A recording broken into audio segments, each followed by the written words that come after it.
Assalamualaikum warahmatullahi wabarakatuh. Perkenalkan, nama saya Nur Azizah. Saya adalah mahasiswa dari Universitas Muhammadiyah Riau, program studi manajemen. Saat ini saya berada pada tingkat 4, regular A, manajemen 4, dengan nomor NIM 2003-04232. Tujuan saya membuat video pada kali ini adalah untuk menyelesaikan tugas dari Bapak dosen kami, yaitu Bapak Iqbal Ahmad SEMM, yang mana tugasnya adalah mereview pelajaran dari pertemuan pertama sampai pertemuan yang ke-6. Baiklah, untuk materi yang pertama yaitu tentang manajemen teknologi informasi. Baiklah, materi yang pertama yaitu pengenalan teknologi informasi. Sebelumnya, teknologi informasi menurut materi yang pertama adalah pengenalan teknologi informasi. Pengertian teknologi informasi menurut para ahli, menurut William dan Sawyer tahun 2007 berpendapat bahwa teknologi informasi itu adalah suatu teknologi yang merupakan hasil dari gabungan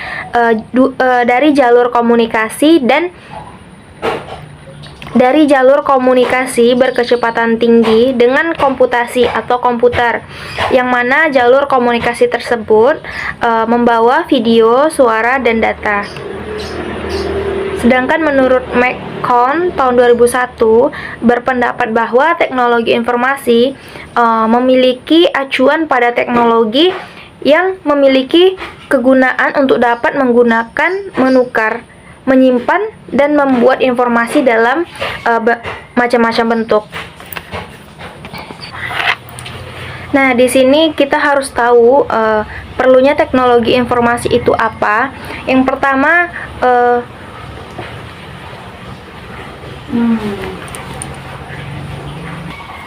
sebelumnya kita harus tahu apa sih manfaat dari teknologi itu atau teknologi informasi itu. Yang pertama yaitu lebih mudahnya dan cepatnya dalam melakukan proses komunikasi. Contohnya seperti kita berkomunikasi saat ini.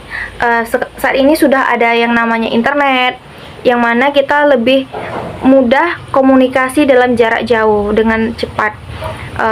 Yang kedua, proses perdagangan dapat dilakukan secara elektronik.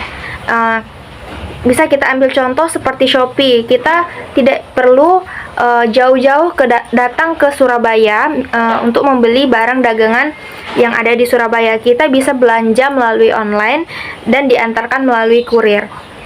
Yang ketiga yaitu mudahnya akses terhadap suatu informasi. Yang keempat, pekerjaan bisa dilakukan secara daring. Misalnya kita nih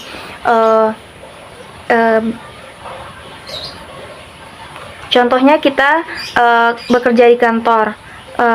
Akibat dari pandemi ini mengharuskan kita untuk tetap di rumah.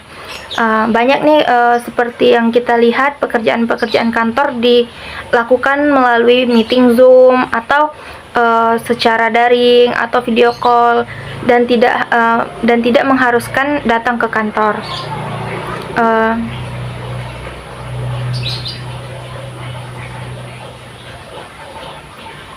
Dan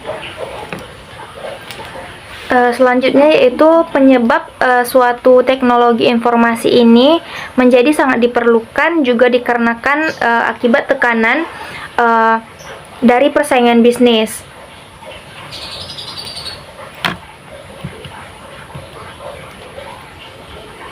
Meningkatnya kompleksitas dari tugas manajemen, perlunya tanggung jawab yang lebih cepat, dikarenakan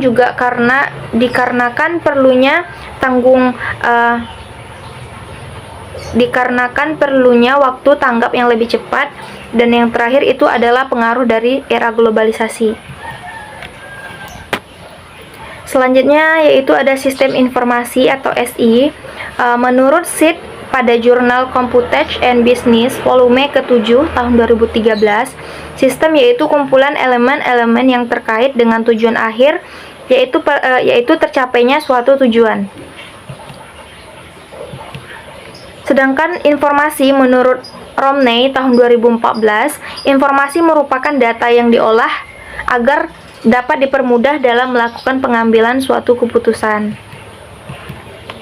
Tujuan dari SI atau sistem informasi itu sendiri adalah suatu sistem informasi yang baik haruslah relevan agar dapat memperoleh hasil yang bagus dalam menentukan suatu keputusan dalam sebuah kelompok. Seluruh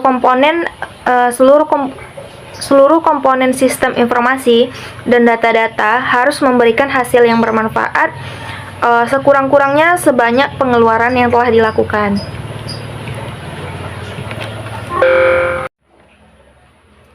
Materi selanjutnya adalah perangkat keras dan perangkat lunak atau software dan hardware. Komponen hardware. Komponen hardware disebut juga perangkat keras yang di dalamnya terdapat input dan output. Perangkat input atau perangkat memasukkan adalah perangkat yang memiliki fungsi memasukkan data ke dalam sistem komputer.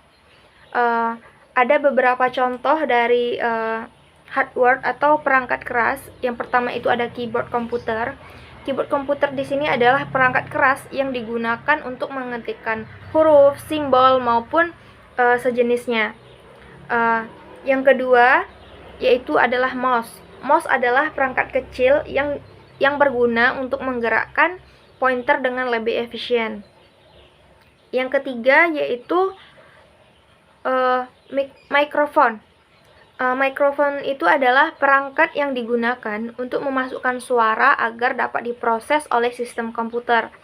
Yang keempat ada scanner. Scanner merupakan perangkat yang memiliki fungsi untuk menginput data seperti gambar. Nah, untuk perangkat lunak komputer atau software itu adalah peranti atau komponen dari komputer yang berbentuk data, program dan file digital yang bisa dibaca atau dipasang dalam komputer. Software bisa juga disebut sebagai bagian sistem dalam komputer yang tidak memiliki wujud. Dan istilah seperti ini digunakan agar menonjolkan perbedaan dalam antara software dan hardware.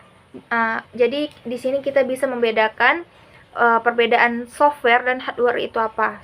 Untuk hardware itu adalah perangkat yang bisa kita pegang dan kita bisa lihat wujudnya. Sedangkan software itu tidak bisa kita lihat dan tidak bisa kita pegang. Kita hanya bisa melihatnya di dalam suatu program.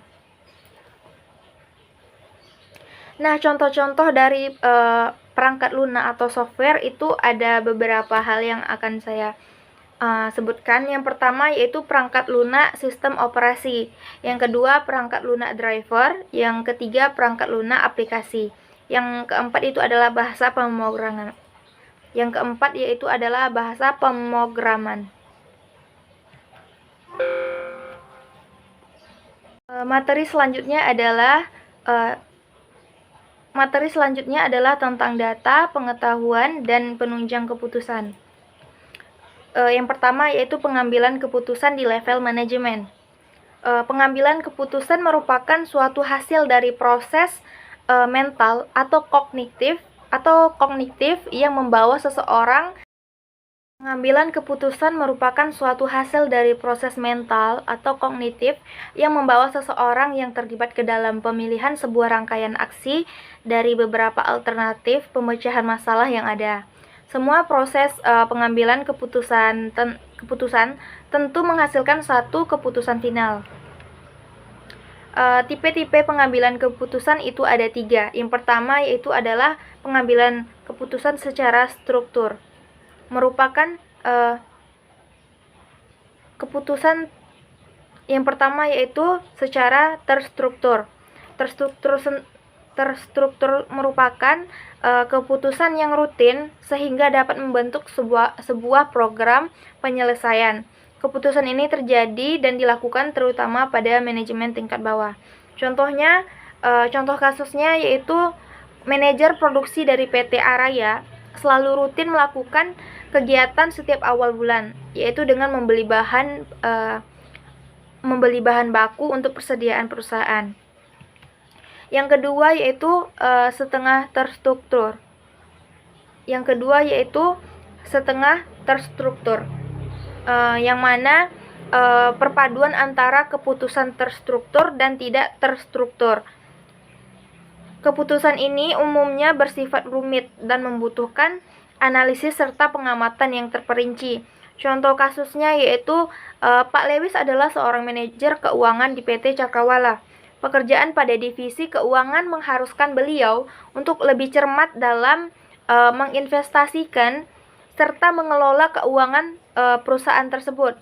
Namun saat itu perusahaan harus mengganti mesin di pabrik dan harus memperkirakan secara cermat sebelum menganggarkan uang perusahaan untuk mesin yang dibeli, guna kelancaran jalannya produksi perusahaan tersebut.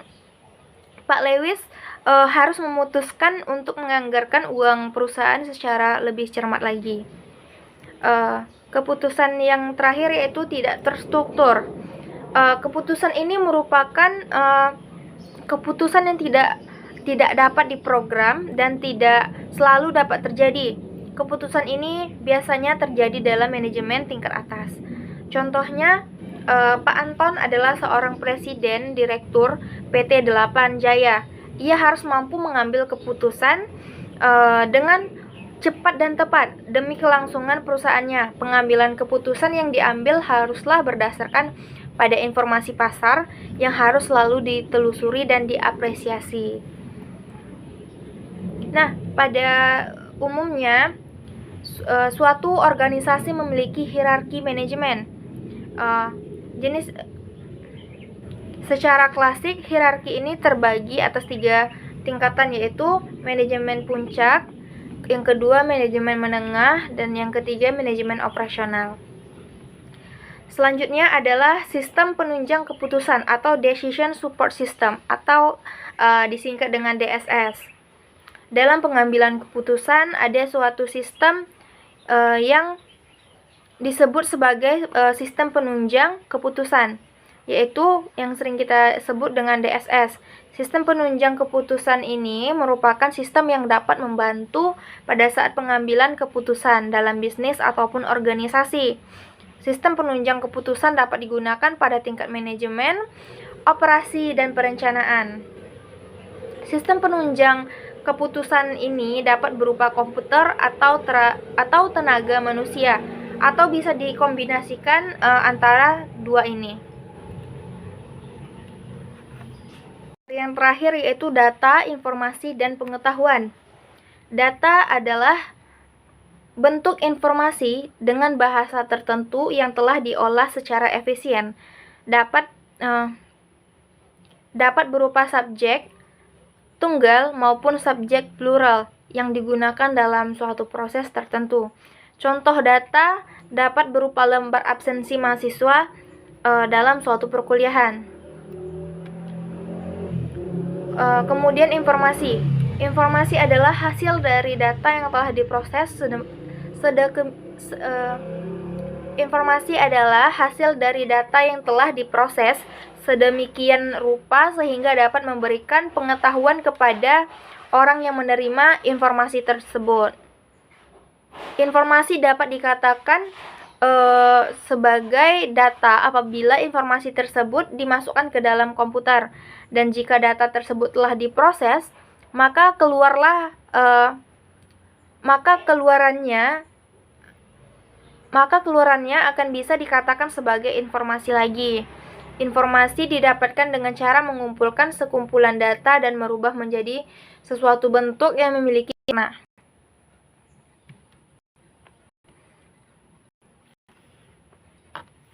Dan informasi yang diproses dimanipulasi sedemikian rupa dapat membentuk suatu hal yang dikenal dengan pengetahuan.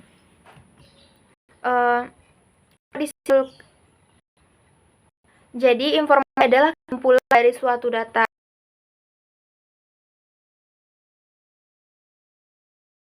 Nah, itulah materi dari pertemuan pertama sampai pertemuan ke-6. Semoga apa yang saya sampaikan dapat dipahami oleh teman-teman semua. Saya Nur Aziza, mohon undur diri. Assalamualaikum warahmatullahi wabarakatuh.